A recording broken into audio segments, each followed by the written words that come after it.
In a land far, far away, there was a magnificent and powerful king that lived in a big castle with its son and mother.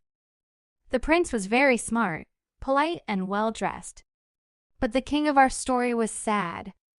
He wished that his son could marry a beautiful princess, but he could never find the princess.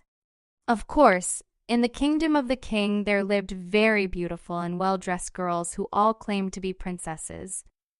The prince searched a lot on his father's orders and met and talked with all the maidens. But in the end, he returned to the castle empty-handed and sad. The prince told his father that it was impossible to know whether these maidens were really princes or not. The wise king smiled and said, "My son, you must be patient.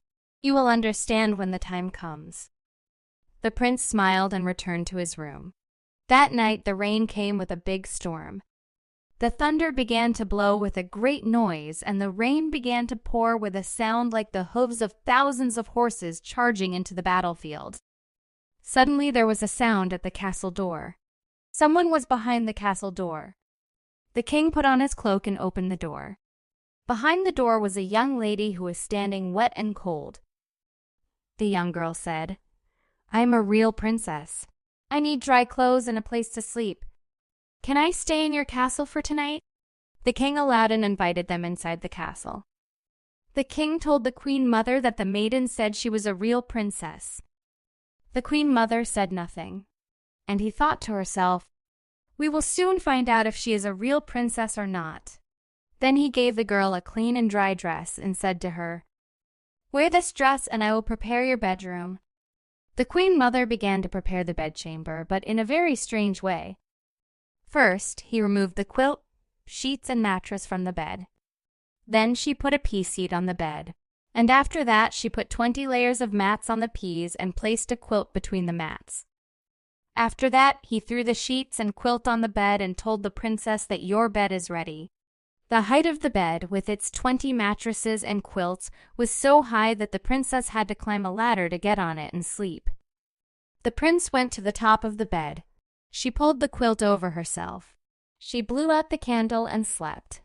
The next morning, while having breakfast, the queen mother turned to the princess and asked, "My dear princess, did you sleep well last night?" No, it wasn't quite right," said the princess, a little embarrassed. And she continued, I'm very grateful for your kindness and hospitality, but there seemed to be something hard and uncomfortable under my mattress, so that I could not sleep last night." The queen mother was surprised and said, "Really?" And he turned to the king and the prince and said, "I think we have finally found the real princess. Because no one but a real princess has such a delicate and precise sense to distinguish a single pea from 20 mattresses and 20 of my best quilts. You should get married immediately." The prince was very happy.